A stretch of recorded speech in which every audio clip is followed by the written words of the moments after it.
I'm Jim Mundorf. This is Lonesome Lands podcast, and this one is brought to you by IBAND, or Independent Beef Association of North Dakota.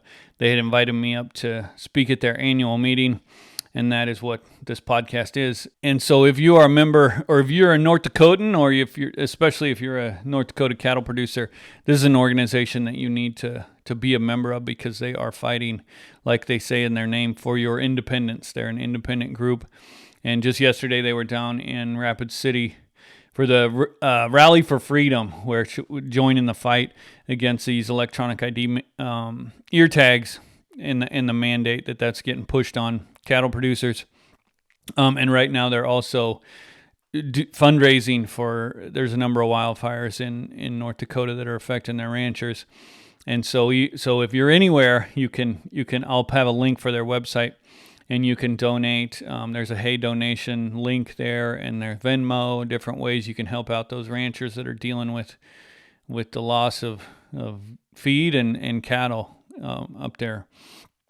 And so I spoke at their annual meeting, and unfortunately, I've got this real handy microphone that clips on my shirt that does a good job of recording, and that stayed in my back pocket during this speech. So there is a little bit of background noise. It was during a dinner, and at the start, there's a lot of kind of dinner noise. The microphone used is the one on my camera. And it was kind of in the midst of the crowd. So hopefully it's not too bad for you, and it does get a lot better. I tried my best to clean it up, and it gets a lot better there towards the end. If you like the podcast, please like, subscribe, rate, review, do all that stuff.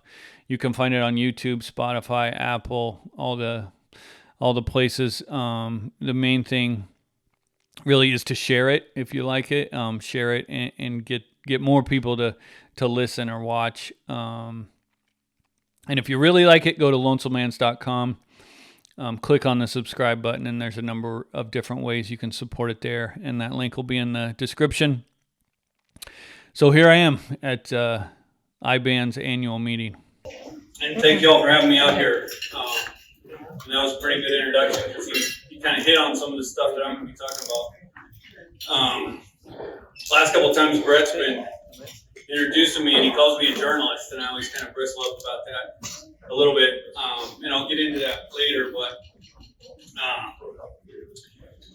it's kind of hard to nail down what I actually do, so I think that's why Brett goes into why he calls me a journalist. But I do a number of things, and the main thing that I'm connected with agriculture is I grew up and still work on my family's farm in southwest Iowa, where we have a small cow-calfer. And I get nervous coming to these deals, because I feel like I have to talk to a lot of people who've probably forgot more about the cattle business than I've ever known. So then I have to think about what I can tell these people. And one of the things I want to talk about is the media and how it operates, and that's what it's kind of similar to what he was hitting on.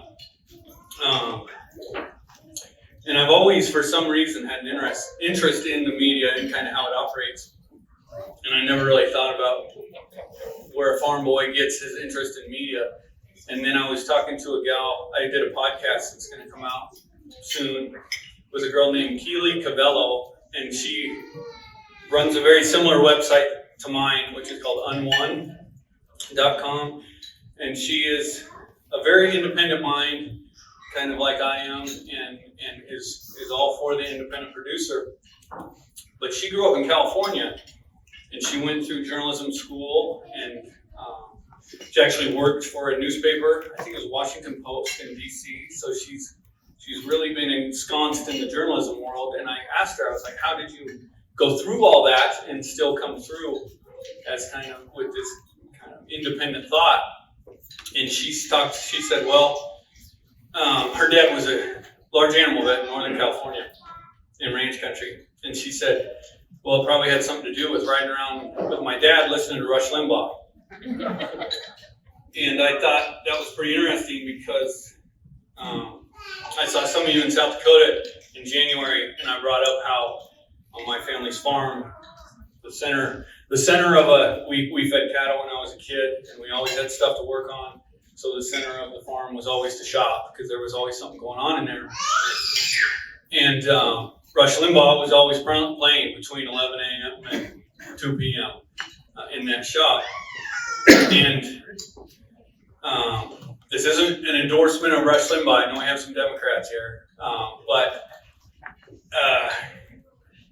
I thought it was interesting that he influenced her, and I kind of had the same kind of interest.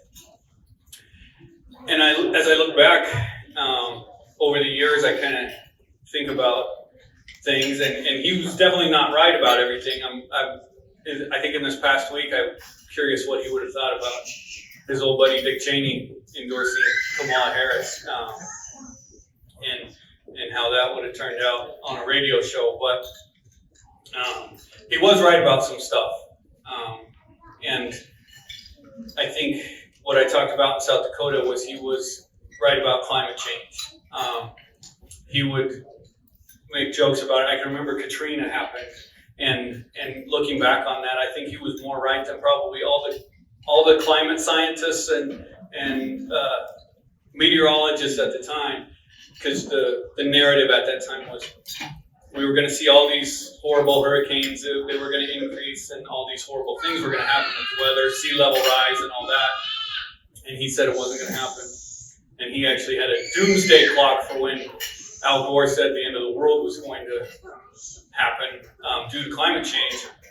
And I think that hit zero about 10 years ago, before he died, actually. So, but the other thing that he was really good at was analyzing the media, because he knew how they operated. He was part of the media, and he had been in that world. And he would, I remember as a kid, you would listen, and he would make these predictions when something happened in the news. And then the next day, if you listened again, he would replay his predictions, and then he would play the media saying exactly what they were going to say. And so that was really my first, I guess, introduction to how the media operates, or my beginning of my education in media. But if you went to RCAF convention, you heard me talk about it. I went to a community college for 2 years, and when I graduated there, I wasn't sure what I was going to do, and all my buddies went on to a school called the University of Northern Iowa, and that sounded like fun to me, so I moved up there, and I didn't go to school, because I didn't want to do that part of it. But I worked for a farmer during the fall. I got on a harvest crew of a pretty big farm, and so I spent 12 to 14-hour days running equipment while my buddies skipped class, and then at night I would try to keep up with them. And that got old really quick. But during those 12 to 14-hour days, this was in the olden days when we didn't have Bluetooth and podcasts and all this stuff to listen to, so you had to listen to radio. And so I had a lot of time spent where I would listen to sports guy, Dan Patrick, I remember there was Tony Kornheiser, and then all the talk radio of Limbaugh, Glenn Beck, Hannity. There was just you could listen to people talk all day long, and it made it a lot easier to kind of get through those days. And so when harvest was over, I thought my buddies probably had it quite a bit better than I did over that semester, and so the next semester I had signed up for school. And my interest in the media had kind of peaked during that time, and I became a communications major and a journalism minor. And my goal there, I thought that would be fun because I was always curious, and I liked researching stuff and different topics, and I wanted to travel the world, and I cover big events, and I wanted to be one of those rare, honest journalists at that time. But as I got into the program, I started to realize some things. In the first class, I think it was Intro to Journalism or something like that, and I learned about what they called Civic Journalism. And what that is, this was 2002, and so back then they would teach Civic Journalism, and that is you use journalism to better your community and to better the world around you. You're not reporting on events, you're trying to make things better around you. And that, I was a little wary of that because of my first education with Rush Limbaugh, but as I went through the program, I realized that I really had nothing in common with any of the people in there. The majority of those students were not curious. They did not want to travel the world, and they didn't really have too much of interest in big events. They wanted to change the world, and they wanted to shape it and change it the way that they thought it should be. And I remember one day I looked out in the classroom and I thought, I do not want to work with any of these people. Because it was all very much what the word that comes to mind is groupthink. There wasn't any challenge to the narrative. And occasionally I would challenge the narrative and they would let me know what they thought about that. And so I realized then that very small journalism program, those students were the same as the students in probably every journalism program throughout the country. And they were probably the same, those students all graduate and they fill up the media companies and the newsrooms. And these people would be my colleagues and bosses if I continued down this road. And there is a way to be an honest journalist and to cover big events and to travel the world. And you get paid very little, and maybe after 30 years you can have some sort of success. But I decided I was done with that. And so I finished my communications major, dropped my journalism minor, and just got the hell out of there. And went on to do other things. But I've looked back on that time a lot. And I've thought a lot about these people and how they all thought the same way. And I wondered why I was different. And I think a lot of that had to do with my family and my upbringing. And like a lot of farmers and ranchers, I come from a pretty fiercely independent people. My father is the type that would listen to Rush Limbaugh every day and definitely tell you what he thought. But then I would think back on the education that we got. And during my 2 years in the communication program, I remember we had been shown 4 different films in class as part of our classes. And one of them was Shrek. And that's a whole different story for you. But the other 3 were shown in different classes by all 3 different teachers. And all these movies were made by the same person. And his name was Michael Moore. Oh boy. And if you know Michael Moore, he kind of was a groundbreaking documentary guy because he was great at kind of shaping the way people thought. He would take stories that deserved a lot of attention and then he would manipulate them the way he wanted to come up with his final thesis. And he would never really, in the movies that we saw, he never really laid out what his solution to all these problems was. But then a few years later, he made a movie called Capitalism, a Love Story, where I think he laid out what his actual thesis to most of his movies is. And at the end of that movie, he said that capitalism is evil and it needs to be eliminated. And I think if you look back on all of his movies, you could come to the conclusion that he believes that the Constitution is evil and it needs to be eliminated. And if you look at some of the things he said, it's not a stretch to say that. But that's what we were taught in those classes. We had been taught, and it was never expressly said, but those were kind of the ideas that they would put in your mind. And I thought about how I was a transfer student. And those people that I looked around in that classroom, they had been there 2 extra years. They had received 2 extra years in that liberal arts program where they had gotten those ideas of capitalism being evil. And if you've heard about, America is fatally flawed, the way it was founded, and those kinds of things. And once they had spent those 2 years in that liberal arts program, then they went into that intro to journalism class that I was in as a junior. And they were taught civic journalism and how they should use journalism to better their community. So at first they were taught things like capitalism is evil, and then how to better your community. And so looking back over the years as things have happened and different things have been covered, I kind of realized that civic journalism was I don't know if it was the beginning, but it was a big stepping block for the social justice movement.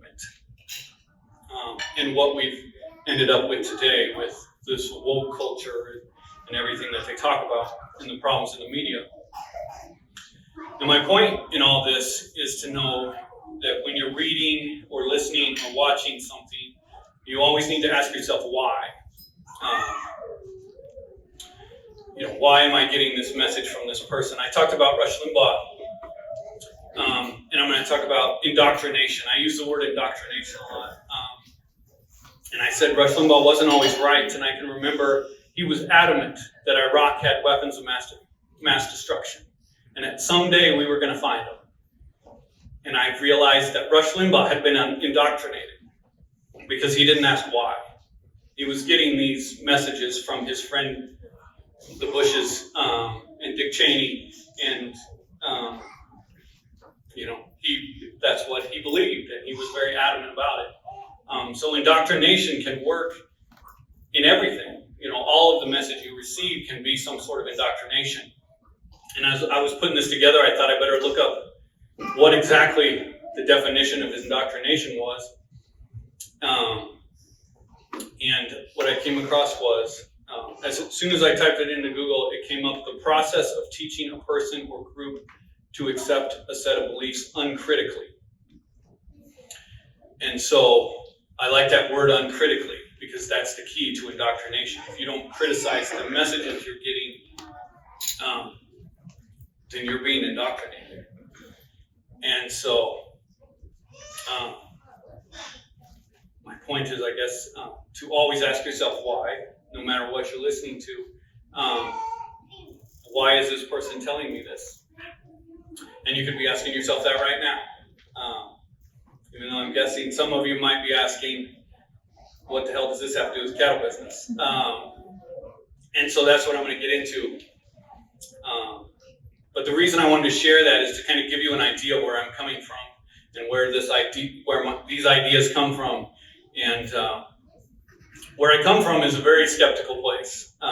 Pretty much everything I read and watch and hear, I'm skeptical of, and I try my hardest to be critical of. And that's not always a fun place to be, especially for my wife and kids. They'll come up to me with a news or a story, and I'll start, well, actually, I'll come back with, let's think about this a little bit. And they've gotten to the point where they don't really like to bring me news stories anymore. And then one day I was listening to a podcast out in my shop, as I do, working, and I came into the house, and I have a 12-year-old son who's obsessed with history and geography, and he spends a lot of time on YouTube watching this kind of stuff. And I said to him, did you know there's people that don't believe in the moon landing? And he goes, oh yeah, they never did that. And so I thought, but then I thought, well, maybe I have a point. But I also thought, what else is he being indoctrinated with on YouTube, one way or the other? And that's really something that we have to think about, I guess, as a parent. It made me realize I definitely need to. I'm glad that he's thinking critically and not taking everything for granted, but also to watch out for what he is learning. But since I started Lonesome Lands, and if you're not familiar, Lonesome Lands is a website where I write and do videos and talk about issues in agriculture. And what I've found is some pretty disturbing issues. And I feel like that's why I'm probably here today, is because I've talked about those. And what I look at a lot is ag media, and that's what I want to talk about. And I feel like when I talk about ag media, I kind of lump it all together, and I don't want to do that. I know there's great people that work in ag media. I think Tri-State Livestock, you guys are lucky to have them in your neighborhood. I think they do a great job, and there's other regional newspapers. I've had Amanda Radke on the podcast, and like I talked with this Keeley, who has on one website, and there are great people in ag media. I guess you could consider me as part of ag media. But when I say ag media, I mean the corporate agriculture corporations in media.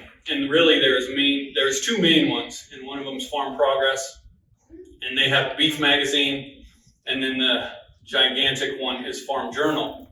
And in the cattle business, they have Drovers Magazine, but they talk about cattle in their main magazine, and all their Agri-Talk, Ag Day, they have all that stuff.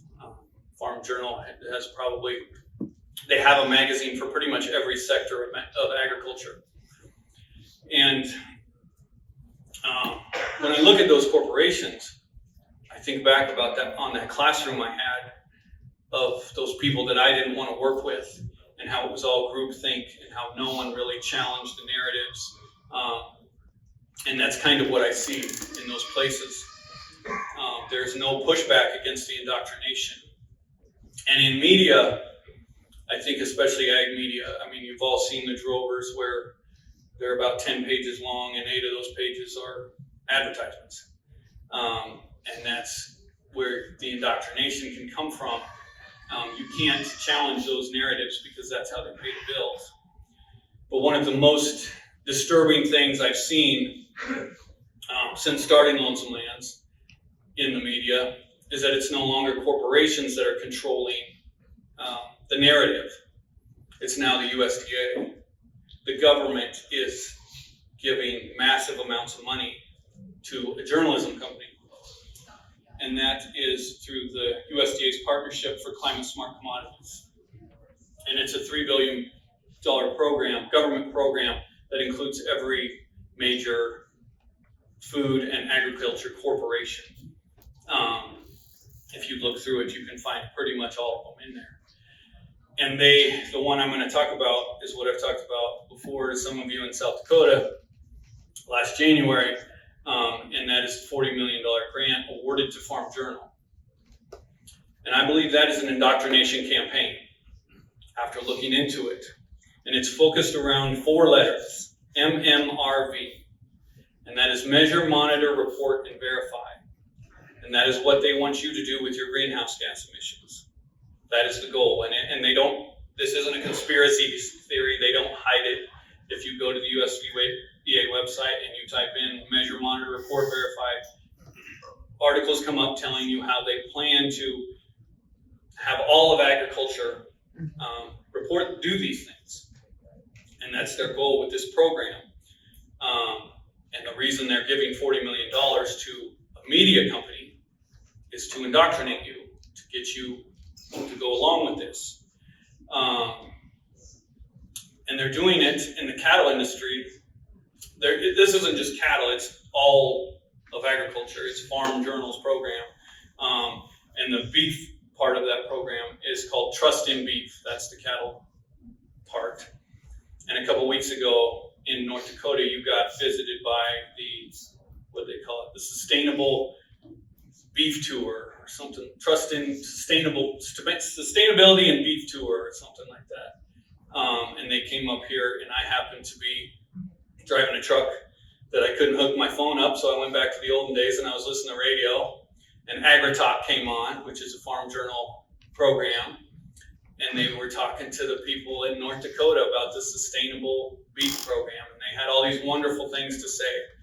They talked to a guy from Ducks Unlimited, which is still, to me, mind-blowing if you look through this Climate Smart Commodity Project, this $3 billion. I don't know how much Ducks Unlimited got of it, but it's a lot because they're listed in every single thing you can look at. And the Ducks Unlimited guy was talking about all the wonderful things that's being done and building these habitats for different wildlife. And then he talked to the Merck rep, and Merck's a partner also with the Trust in Beef program, and NCBA is a partner, U.S. Roundtable for Sustainable Beef is a partner, all in this Trust in Beef program, which is financed by the USDA now. And they bring up good things. They talk about grazing rotations and cover crops and soil health and things that are really good. And that is how kind of the key to successful indoctrination.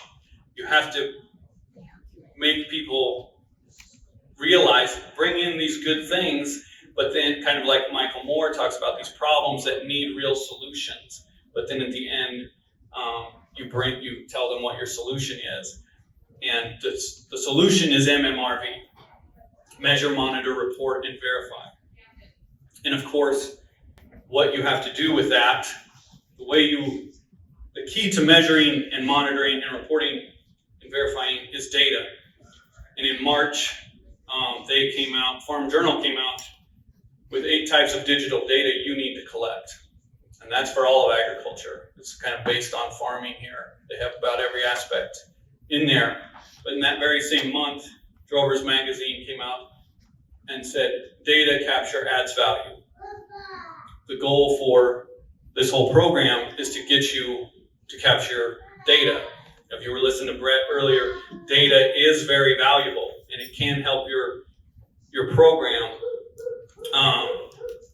But when the government the end goal is the government wanting to measure, monitor, report, and verify that data.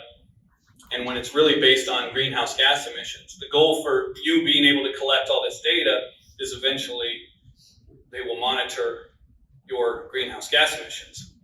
And that is stated in the Climate Smart Commodity Project.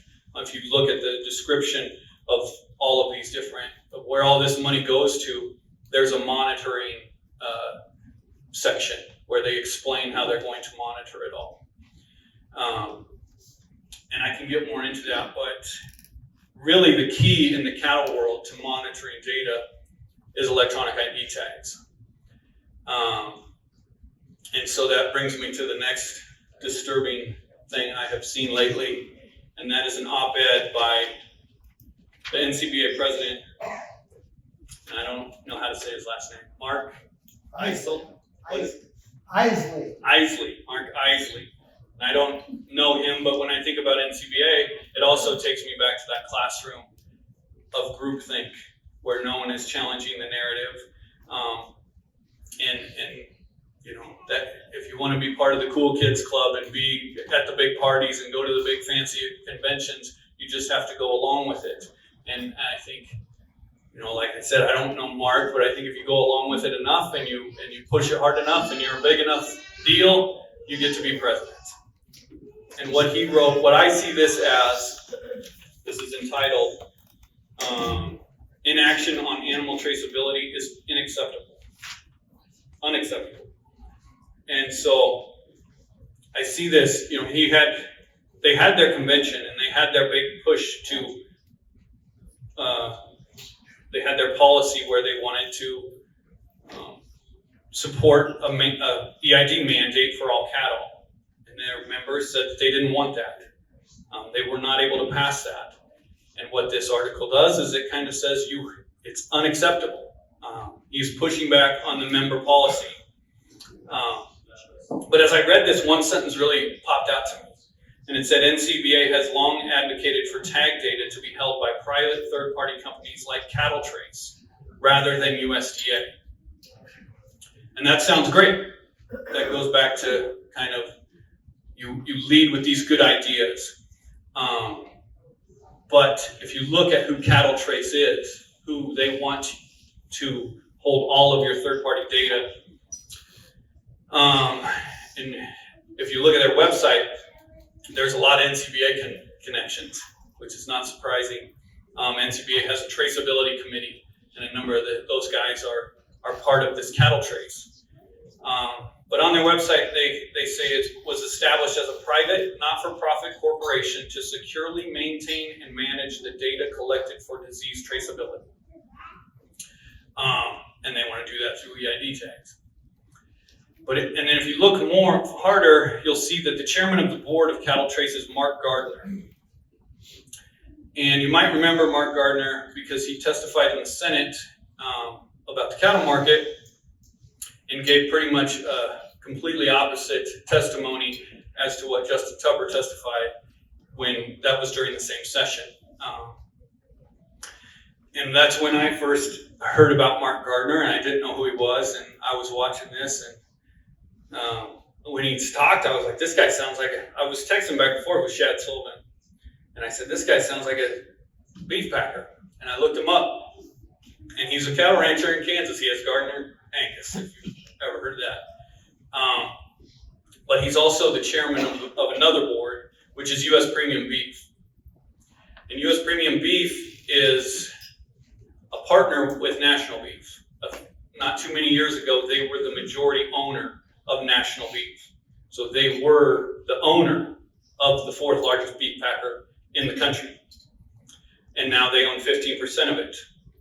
And what U.S. Premium Beef is a partner with them because their members have all their beef marketed to in these confidential agreements. They have their cattle. Their members are big feed yards, and their cattle are marketed to National Beef, and they become members so that they're guaranteed a hook space, and they brag on their website about how many dollars over cash market all of their members get.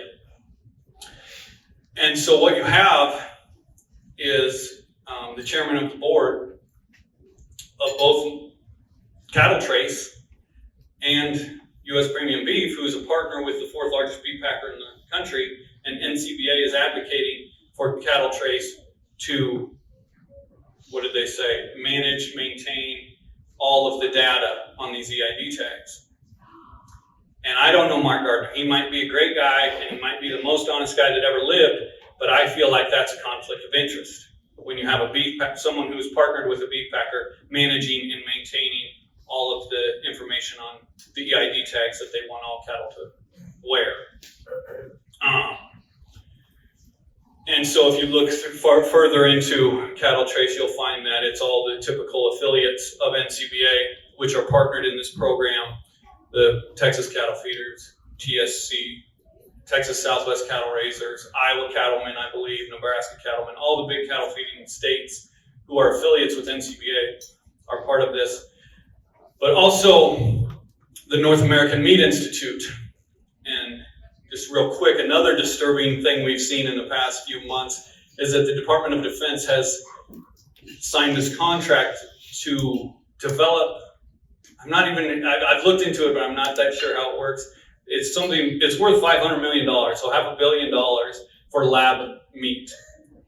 And North American Meat Institute is a checkoff contractor, and they're also one of the main lobbyists for the lab meat industry. There's a company called Memphis Meats, they were called Memphis Meats, and now they're called Upside Foods, I believe.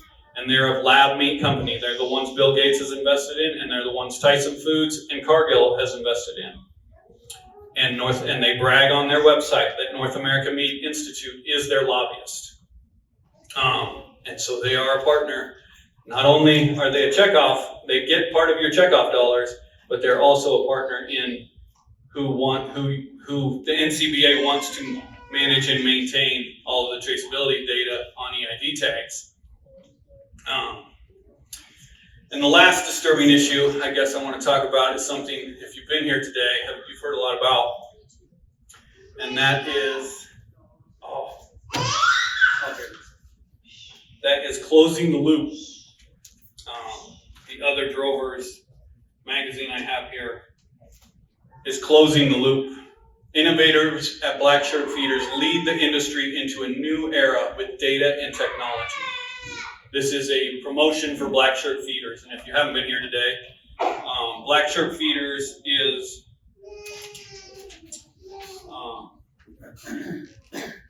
they are near Hagler, Nebraska, which I talked to a guy from down there, and he said Hagler is a wide spot in the road. There's absolutely nothing there, but it's in the corner of southwest Nebraska, right next to Colorado and Kansas.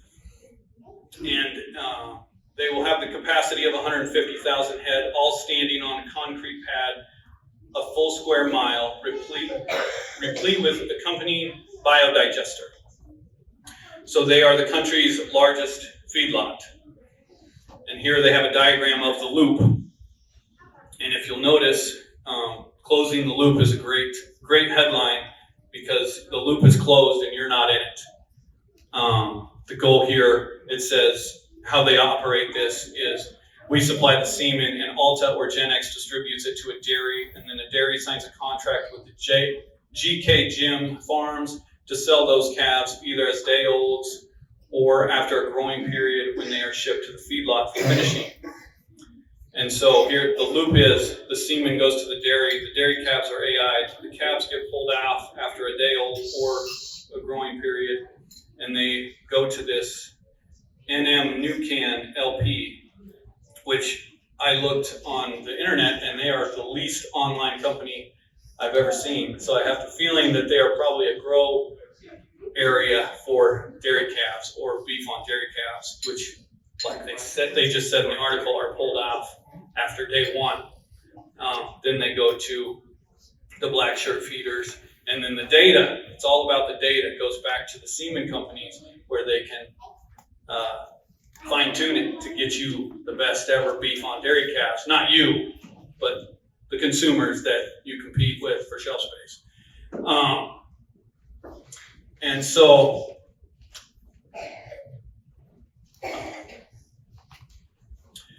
this next quote is part of this article. This is drovers kind of pumping up this organization.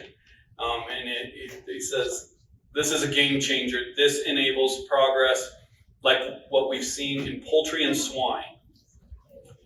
And that's how they want you to get excited about this feedlot. Progress like we've seen in poultry and swine. Straight out of the article. And so the other thing is this square mile of concrete that I want to go back to. The funny thing about this article is there's multiple other articles here. Their target is you. He's talking about animal rights activists. And their target is you. And a lot of it goes into California Prop 12, but also Mike was talking earlier about the slaughterhouse ban in Denver. These things are happening, and their target is the cattle industry. And in that very same magazine, they are promoting a square mile of concrete with calves that are pulled off their mothers on day one. What do you think that's going to do for the industry? When, as I was talking to Brett, PETA, Humane Society, or even, one of the biggest promoters of eating meat, I feel like, is the biggest podcast in the country is Joe Rogan. But when he promotes eating meat, he says he eats grass-fed because he hates seeing those cattle in those dirt lots that are pumped full of antibiotics and all that stuff. And he is receiving a narrative. And this is going to add so much to that narrative when you could fly a drone over a square mile and see 150,000 cattle. And they talk about Prop 12 in here, and I'm not a Prop 12 expert, but I know kind of the beginning of Prop 12 was getting the community behind the animal rights activists because this was voted on in California by the public, and so the public had to agree. And what made the public agree was saying that hogs were in confinement crates where they couldn't turn around. And that was kind of the catalyst to Prop 12. And so I think it's really important for the cattle industry to look at what is our catalyst as we, fill these buildings with cattle, start making concrete feedlots. I think it's important to ask at some point the public, what is their catalyst? That what point is too much for them? With the hogs, it was a confinement crate where a hog couldn't turn around. So when are we going to get there? I mean, that's just a question that needs to be asked. And next quote. This is the most environmentally friendly feedlot on the planet. That's one of what one of the partners had said about it. And so I don't know. The reason I reached out to somebody in Hagler, Nebraska, is I said, "Do you guys, can you grow any feed that's not irrigated?" And he actually said, "Well, they do grow some there. They get 18." He said his county gets around 18 inches of rain. But I don't think they're feeding 150,000 head on grain that they're growing in the neighborhood. And if you want to talk about the most environmentally friendly feedlots, I think that's where I grew up. We had about 300 head right behind our house, and we grew everything that they ate across the fence. And we stored it all on our place. And a large number of those calves were born down the road. And they came to our place and grew, and we bought other cattle. And then we hauled them 50 miles down the road to the stockyards where they were sold and hauled across the street, butchered, to the number of different packing plants that were in that neighborhood. And the eastern Nebraska and western Iowa was filled with those feedlots. And they're pretty much all gone now. And the reason for that, I think, is back then people were thinking uncritically. They were receiving all these messages from the leadership at NCBA and the USDA and these environmental regulations, and that's where the industry has turned. People that had 300 head feedlots now, they either don't have them or they have 5,000 head feedlots. But to go on, it's another quote out of here. It's ironic that an offshoot of the dairy industry might be the catalyst that could drive the beef industry toward expanded use of animal ID and data capture. Isn't that ironic that you have the dairy industry, which has kind of squeezed all the independence out of it? You have this corporate controlled industry that is now going to be the catalyst that drives the beef industry toward expanded use of animal ID and data capture. And then what all of this really tells you, what all this really is, I guess, is indoctrination. And a funny thing kind of happened as I was coming up with, when I come up with what I talk about, it's usually like I'm in my shop and I'm working, and then I'll write some notes down. And one of the notes I wrote was that I was taught in journalism school that the idea that capitalism is evil from Michael Moore, but it was never actually said. They just taught us things and showed us things to put that idea in our heads, like the Michael Moore movies. And then I wrote, in the same way, the folks at Farm Journal or in Ag Media aren't telling you that independent farms and ranchers need to be eliminated. They aren't telling you you must give up your independence. I wrote that note before I went back and reread this article, because the last quote I want to give you is from Neville Spear, who they describe as an industry consultant. That is what Drover's Magazine wants you to think of as Neville Spear, but who Neville Spear is a writer for Drover's Magazine. He has an article in every issue. They don't mention that. But what he says is there's more opportunities all the time for beef producers who are willing to embrace participating in a specified supply chain. Spear explains, it means giving up some independence, and it requires more accountability, but ultimately willingness to do so will likely establish new opportunity to maximize the value of genetic and management inputs made at the ranch. So I wrote that note saying that Farm Journal, they're just giving you ideas to give up your independence. They aren't actually telling you. But we have gotten to the point where Michael Moore says capitalism is evil and it needs to be eliminated. In the same way, he was trying to indoctrinate people that way. Farm Journal is now telling you it means giving up some independence, and it requires more accountability. They're telling you it means you have to give up your independence, and ultimately willingness to do so will likely also establish new opportunity. That's what it will likely establish. And so really the goal of all of this, my point in these disturbing issues that I've come up with, is indoctrination. And the indoctrination, I think, is for you to give up your independence. And as I've come around and started doing more of these talks, I've kind of learned something about myself, and that is that I'm kind of a bummer. I did that speech in Rapid City where I laid out the climate smart commodities and how the end goal was to get ranchers to measure, monitor, report, and verify their climate emissions. And I remember afterwards, I was talking to some people, and they almost seemed a little shell-shocked. Like, that is a bummer. It's not a real uplifting message. And so that's not really how I want to leave you, because I do believe that we are living in some very exciting times. I think right now, some of the most popular and listened to voices are the most independent, and have no connection to corporate media. I also think it's really easy to get overwhelmed with these disturbing stories.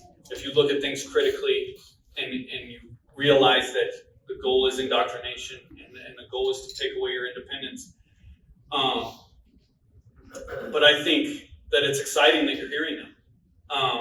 You're hearing this from me, I guess. When I started this deal, I kind of would look at, we started Lonesome Lands as a website, writing and talking, and I looked at how other people were kind of doing things and how they were making money. And I thought, a lot of them were doing speaking deals. And I thought, well, if I'm going to do this the way I want to do it, that's just not going to be an option.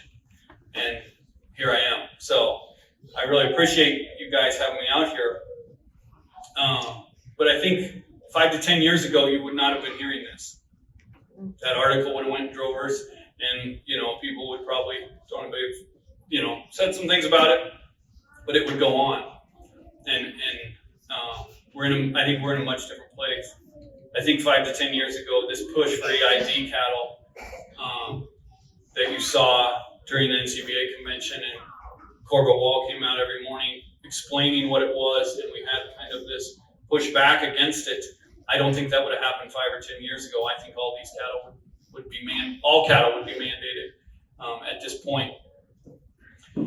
And getting to this point, it's kind of painful because you have to go through some things that open your eyes. And I think the Holcomb beef fire and COVID, I know after seeing those things and how they operated around them, it opened my eyes, and I think it opened a lot of other people's eyes.